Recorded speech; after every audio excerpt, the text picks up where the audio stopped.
Ok, alors je vais maintenant vous présenter la structure du projet. On va pas le faire étape par étape, ça prendrait trop de temps.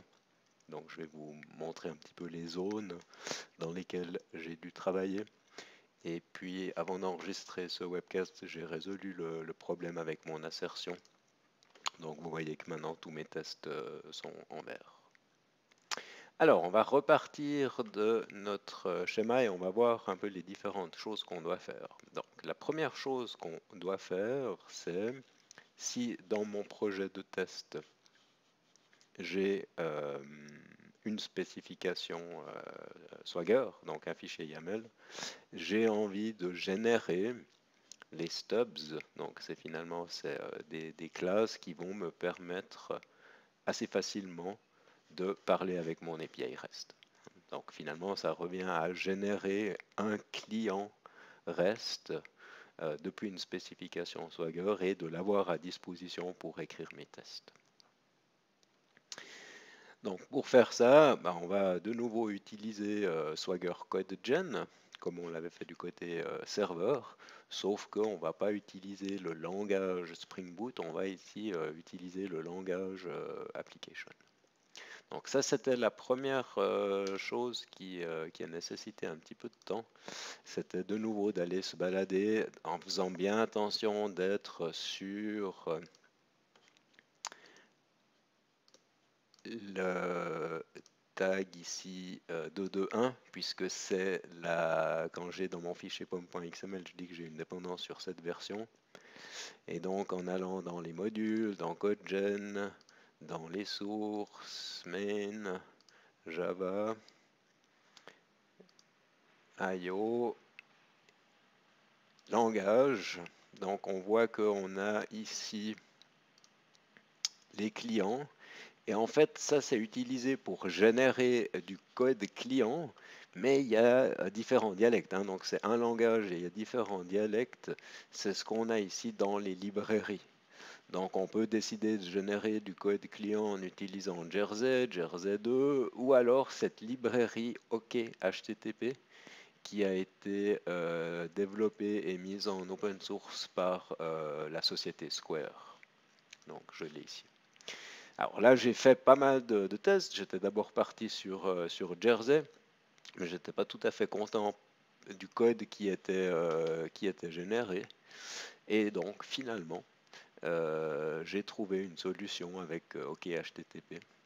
Et puis quand on va voir du code, je reviendrai sur un gros avantage qui est mis à disposition par cette librairie. Donc de nouveau ici, ça c'est quelque chose qui prend un peu de temps, c'est de comprendre quelles sont les options qui sont à disposition. C'est pas forcément entièrement documenté. Donc ici j'ai eu besoin de descendre dans le code. Vous n'aurez pas besoin de le faire si vous repartez de la structure. Donc ce que j'ai fait, c'est que j'ai généré un premier squelette, juste pour voir comment c'était organisé, quelle dépendance il y avait dans un projet client généré par Swagger CodeGen. Et puis après, ça, je l'ai pris et je l'ai mis dans mon propre projet. Donc ce projet ici, Executable Specification, il ne va pas contenir du code d'une application, c'est uniquement du code de test. Donc on retrouve la structure d'un projet Maven comme on les connaît, mais la plupart du code va se trouver ici dans les packages de test. Donc évidemment, un fichier qui est important, c'est le fichier pom.xml, où j'ai ici mes différentes dépendances et où j'ai aussi la configuration de la génération de code. Vous voyez ici, j'ai mis en commentaire, j'avais commencé à travailler avec Jersey 2 et puis à un moment donné, j'ai basculé sur OK HTTP. Là, je lui donne des informations, où est-ce qu'il va générer, où est-ce qu'il va placer le code généré. Et vous vous souvenez peut-être, on l'avait vu du côté serveur, le code généré, il est placé dans le dossier target dans une sous-arborescence. Et là, ici, c'est ce qui est généré depuis la spécification Swagger. Donc, je retrouve mes DTO. Il y a l'information pour enregistrer une application, soit en entrée avec le nom de l'application et le mot de passe, ou alors l'information en sortie avec juste le nom de l'application. Donc tout ça, c'est généré par CodeGen. Et finalement, ce que moi, je vais utiliser quand je vais écrire mes tests, c'est... D'ailleurs, là, je la vois pas. Parce qu'il y a l'API client. Normalement, il doit y avoir... Ah, voilà, elle est là. Le default API, ça, c'est mon point d'entrée. Donc, cette classe ici, c'est ce que je vais utiliser. Donc, ce code-là qui est généré, il utilise aussi l'adresse IP et le numéro de port et il se base sur ce qu'on a mis dans notre fichier ici, API spec YAML. Donc, moi, quand je fais tourner en local, je déploie sur localhost sur 8090. Si vous utilisez un autre port, ou si vous changez, ou si vous utilisez des fois Docker, ben, ça, il va falloir le changer parce que le code qui est généré, il va par défaut se baser sur ces coordonnées. Ok, donc ça, c'est la partie Swagger CodeGen, le fait d'avoir mis ici ces éléments ici, d'avoir rajouté ici ces dépendances, fait que j'arrive à builder. Hein, donc là, chaque fois que je vais faire le build, ben, il va générer le code client, tout sera à disposition. Évidemment, à ce stade-là, il n'y a encore aucune intégration avec Cucumber, donc je n'ai pas de tests qui sont exécutés. Simplement, j'ai un projet Java dans lequel j'ai des stubs qui me permettent de parler à ça. Hein, donc finalement, ici, je suis en train d'écrire un client de test, mais si j'étais en train d'écrire une application Swing qui avait envie de se connecter à mon API REST de gamification, ce serait le même processus. Si on regarde maintenant la structure, on voit que dans le source, là j'ai juste un fichier, mais c'était juste pour en avoir un specification avec une classe main et je fais rien du tout. Hein, donc ça, je vais le fermer. Et puis, par contre, si on regarde ce qu'on a dans les packages de tests, là on a des choses plus intéressantes. Ce qu'on avait vu avant, c'était le fichier qui contient nos features et nos scénarios. Pour le moment, il n'y en a qu'un, mais vous pouvez organiser ça dans plusieurs fichiers, dans plusieurs arborescences, et évidemment, c'est quelque chose que vous voulez faire dès que vous avez une vraie application. Le point d'entrée dans mon processus de test, c'est ici ce specification test, où je ne fais pas grand chose directement, mais vous voyez que j'ai cette annotation runwith cucumber.class. Ça, c'est ce que j'utilise pour dire, OK, il y a des tests automatisés dans mon projet, c'est Cucumber qui va être en charge de piloter le processus. Je donne quelques instructions à Cucumber, je dis, voilà où tu vas trouver les descriptions de features et de scénarios en Gherkin. Donc, va explorer cette arborescence et va chercher des fichiers. Et puis, il y a un système de plugins. Dans la vidéo précédente, j'avais montré qu'on avait une page HTML qui montrait les résultats en vert et en rouge. Ça, c'est ce plugin ici qui s'en charge. Donc, vous voyez, quand j'exécute les tests, cette classe est exécutée et ça démarre après le processus de Cucumber. Une question que vous vous posez certainement, c'est comment est-ce que c'est possible, ici, depuis quelque chose qui est écrit en anglais, de faire la transition vers quelque chose qui va générer des appels HTTP et qui va, d'une manière ou d'une autre, utiliser ce qui a été généré par Swagger. Eh bien, le code qui fait la glue, qui fait le lien entre les deux, c'est ce qu'on appelle ici les steps. Donc on va regarder ce fichier ici. Donc on a une classe, ça c'est plus utilisé, donc je peux... Oh bien. pas très important, on va quand même corriger. Donc, vous voyez que ici, j'ai des classes qui sont annotées et on retrouve les @given, @when, @then. Et derrière, on a une expression régulière. Et si vous lisez ça attentivement, vous allez voir que ça correspond exactement à ce que j'ai ici. Et en fait, quand vous utilisez Cucumber, vous pouvez partir du fichier ici, vous exécutez le test, et Cucumber, si vous regardez dans les logs, il va vous dire, ouais, mais tu me parles de given, de when, de end, je n'ai pas de steps à disposition, et il va vous fournir un squelette de code Java que vous pouvez coller dans un fichier ici. Alors évidemment, le corps des méthodes va être vite, mais c'est votre point de départ pour implémenter ce code de glue. Donc si on regarde ce qu'on fait là-dedans, j'ai défini quelques variables. Ici, cet objet API, c'est une instance de default API qui a été générée par CodeGen. Donc ça, c'est mon point d'entrée. C'est ce que je vais pouvoir utiliser pour faire mes appels HTTP POST. Donc vous voyez ici, ça, à cette ligne ici, je vais faire un post sur /registration et je vais envoyer un payload avec un nom d'application et un mot de passe. Si je fais cet appel, où est-ce qu'il est, le get ici, donc vous voyez api.registrationsget, là c'est l'appel HTTP qui va être fait. Donc ce code de bas niveau, de préparation des requêtes HTTP, ça je ne dois pas m'en occuper, je bénéficie de CodeGen pour pouvoir faire ça. Ensuite, derrière, j'utilise des variables de classe pour pouvoir faire le lien entre mes différentes étapes.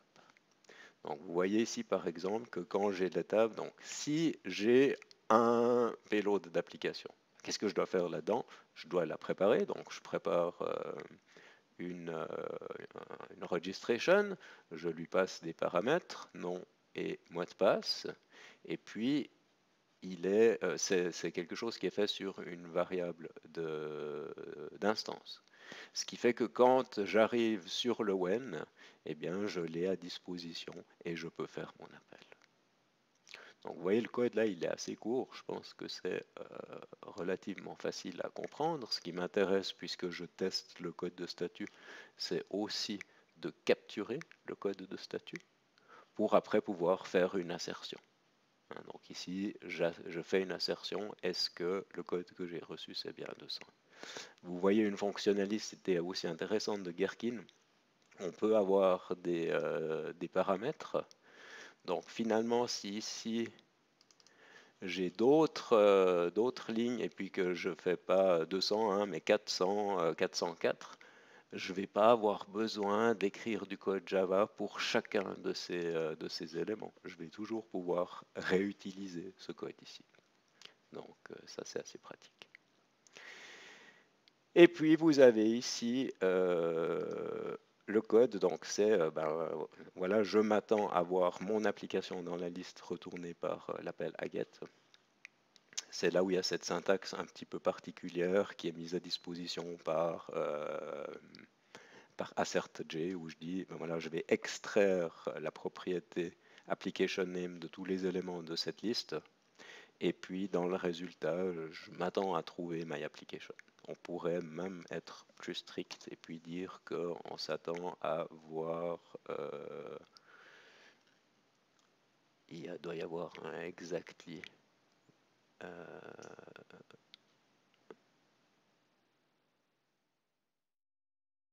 J'imagine, je pense qu'il doit y avoir only once, voilà. Hein, on peut dire si le nom il est unique, je pourrais faire ce test ici. Alors, pour vous montrer comment on l'utilise, si je reviens sur ma feature, si je dis scénario, check that it is not possible to create two apps with the same name. Là, je pourrais dire given I have an application payload, when I post it to the registration endpoint and I post it to the registration endpoint, then I receive a je crois que c'est un 422, là je suis plus absolument sûr quel est le meilleur code de statut. Et puis en principe là je vais déjà pouvoir réutiliser pas mal de choses. Il y a une chose qui est pas propre dans le test que j'ai écrit, c'est la façon dont je génère ce payload. Ça je vais en reparler après. Donc si je lance mon test, on va voir. J'ai un petit doute si il va... Ah, là j'ai fait une typo.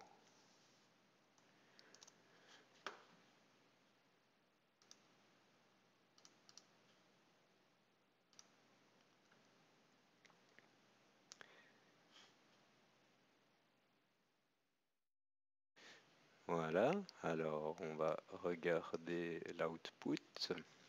On voit ici qu'il a skippé 4 tests.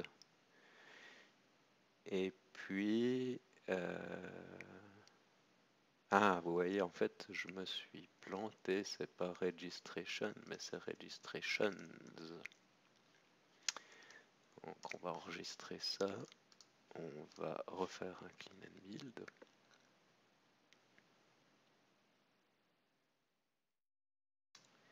Alors cette fois il en a skippé 3. Alors il n'est pas content. I post it. When I post it to the registration point.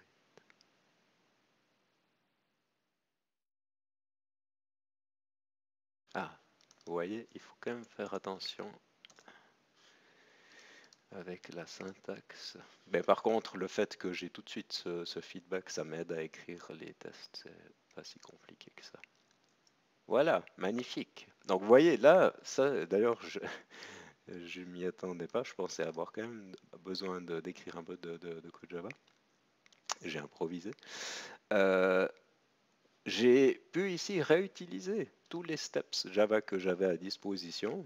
Et puis maintenant, on a mis en évidence un problème, c'est que c'est possible de d'enregistrer deux applications avec le même nom. Alors, ça, c'est à nous de décider, mais typiquement, moi, quand je spécifie mon API, j'ai envie d'avoir cette propriété, d'avoir l'unicité du nom d'application. Donc maintenant j'ai mon test qui est en rouge. Qu'est-ce que je dois faire? Il faudrait que j'aille dans du côté serveur et puis que j'implémente cette fonctionnalité, que je revienne dans le test et que je vérifie si j'ai résolu mon test. Ce que je voulais faire, c'était vous montrer le cas où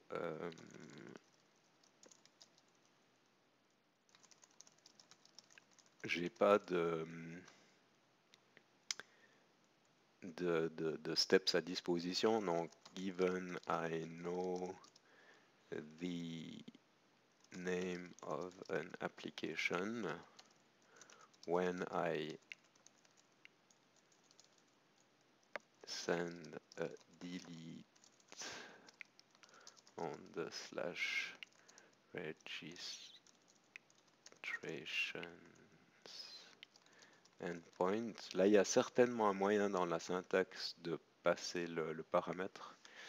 Ça, il faudrait que je regarde. Then I receive par exemple. Ça, ce code-là, il n'est pas forcément super pertinent, mais ce que je voulais vous montrer, c'est, puisque là, j'ai pas encore de step pour ça, j'ai pas de step pour ça. Si je viens ici et que je fais mon clean and build, là, il faut regarder attentivement ce qui va être affiché dans le log. Et vous voyez ici, donc j'ai un test qui est skippé, 2 qui sont indéfinis, et puis il me dit, ben voilà, je ne peux pas exécuter la spécification Gherkin parce qu'il me manque des steps. Mais donc on peut ici copier ce code. On peut après venir dans mon application steps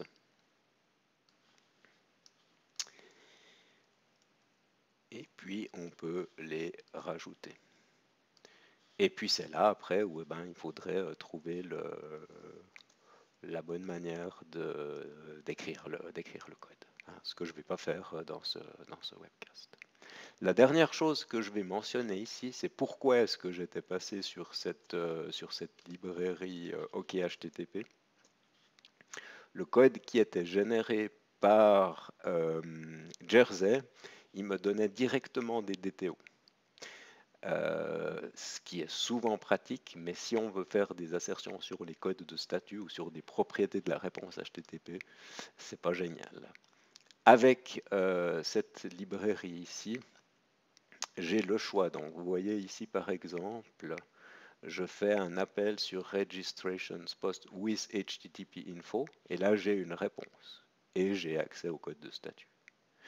Et puis si j'ai un autre exemple ici, alors attendez, c'était ici, là je fais registrations get, là je reçois les DTO et si on regarde ce que j'ai à disposition, pour chaque méthode, j'ai le choix entre la méthode, la version asynchrone et la version avec l'objet HTTP. Donc ça, c'est vraiment pratique. C'est beaucoup plus flexible pour écrire les assertions. OK.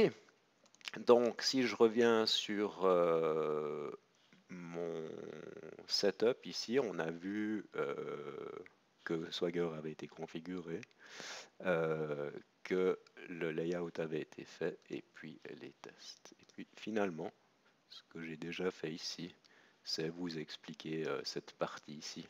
On a déjà vu ça. Donc là, on est au bout du processus. Évidemment, il y aurait encore beaucoup de choses à dire. Comment est-ce qu'on fait pour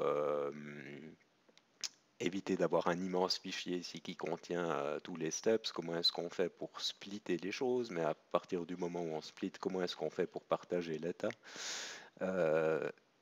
C'est tout un sujet en soi. Comment est-ce qu'on utilise aussi AssertJ pour pouvoir faire des assertions de ce type ici? Hein, c'est un DSL qui est assez puissant. Évidemment, ça c'est toutes des choses qu'il faut découvrir quand on a des cas concrets. Mais vous avez vu les principes. Et puis de nouveau, vous pouvez utiliser cette structure. Donc la clé, c'est finalement de mettre votre fichier d'API dans ce dossier-là, de vous assurer que vous avez bien le port et l'IP qui parle avec votre backend. Et puis après, vous pouvez commencer à rédiger vos scénarios, écrire vos steps en Java et avoir une magnifique spécification exécutable.